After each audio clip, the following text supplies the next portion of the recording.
time to go? Yeah, look. All right. John, clearly a disappointing night, mate. What did you take out of that game? Oh, look, it was a great opportunity for us to get some of our younger guys some extended minutes tonight. We come into this game knowing it'll be a great environment leading into the playoffs. So for them to feel that energy and atmosphere, there was a lot for us to take out of that tonight.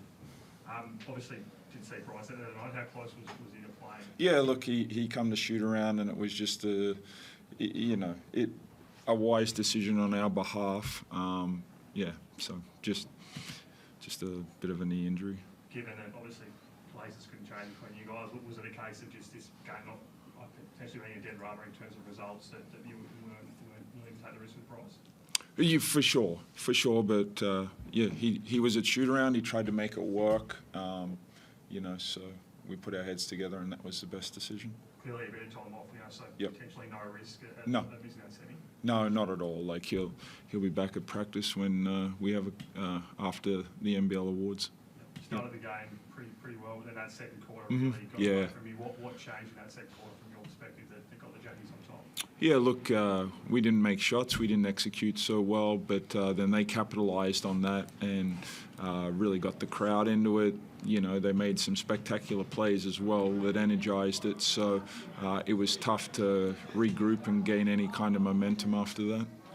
Three-point shooting, I think in that first half was 0 from 7, improved a little bit in the second. Is that an area, I guess, to work on coming into the semi-final? Yeah, definitely. For any team to be successful, you're going to have to make some three-point shots. So we will definitely be working on that. Is it a good thing, I guess, to obviously you lost on a row, never good to lose, but to have a little bit of time now between, I guess, this game and the semis to be able to work on a few things in practice? Yeah, look, absolutely. We've handled the regular season well. We've put ourselves in a good position now to regroup, watch and see who we get to play in the semi-finals, so we can really prepare and have a fun series against someone. Probably know the answer I'm going to get, but is there any preference on who you play in that semi-final after the seeding? Or? No. Yeah. And Alex's game tonight, I think top score for you guys. He continues to have a really good year and potentially yep. to be a step to something even further. Yeah, absolutely. And from a coaching point of view, the pleasing thing is probably over the last 3 weeks he's really taken a nice step forward as well, like his activity on the glass, protecting the rim, stuff like that. And then it's amazing when you're just aggressive and assertive then and you get rewarded at the offensive end as well. So, but he puts in the time and effort that's necessary for that to happen. So as long as you're patient and you keep chipping away, good things usually happen for you. Obviously a lot of talk around his potential and where he could end up next year. How pleasing is it to see that he's continuing to put the work in and I guess not letting the outside noise affect his game day to day?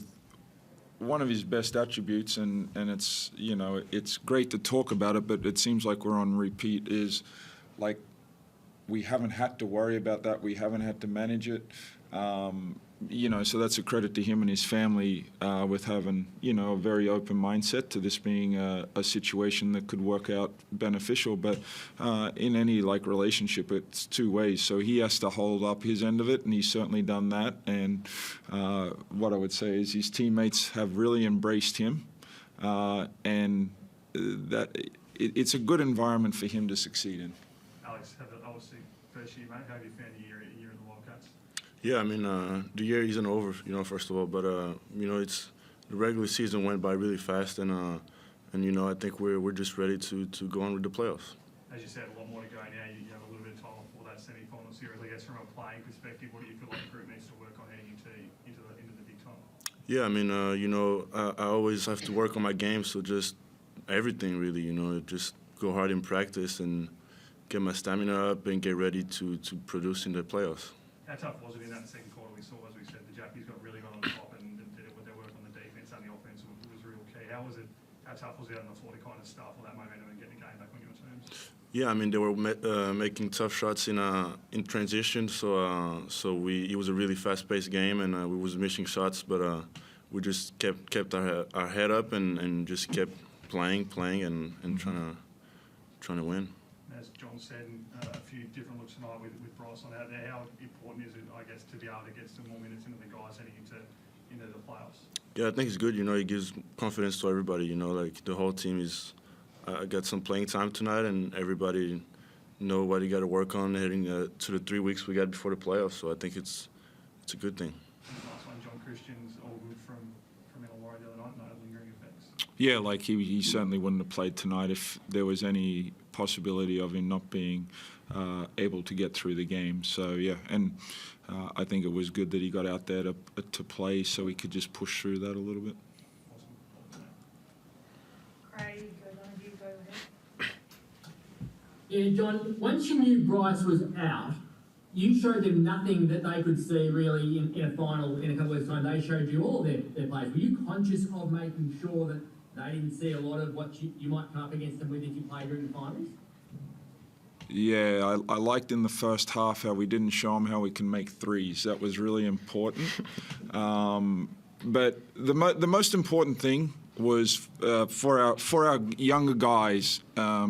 You know, credit to the Jack Jumpers and what they've built here. We knew it was going to be a good atmosphere, so I was like, hey, this is a great opportunity to get those guys that don't get in as many games moving to the playoffs so they could feel and understand the atmosphere because, like, the Jack Jumpers come to play no matter what the situation is. So their purpose and intent to a game was going to really allow those guys to feel and see what it is about playing against a high-level team.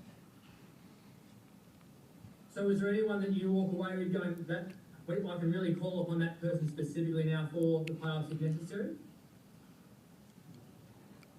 No, like I think it was important for Henschel, Harris, that's Michael Harris, Corey Webster, Dave Aquera, because at some stage in the playoffs, someone that hasn't had much opportunity is going to need to perform a cameo.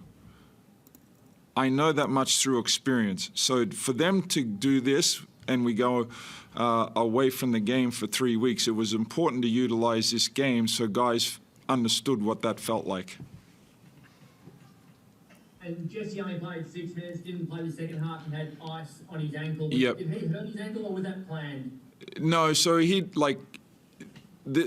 got a great group of guys that want to play. Like Bryce was at shoot-around, and then he goes, probably not smart.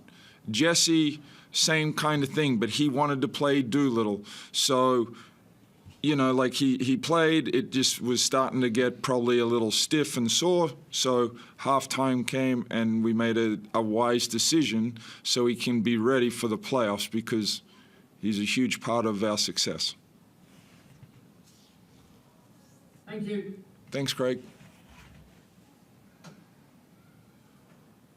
Chris, anything further? No, I think we let them go. Oh, come on, Chris. I can tell there's something from everything. Thank you. Thanks, guys. Thank you. Cheers.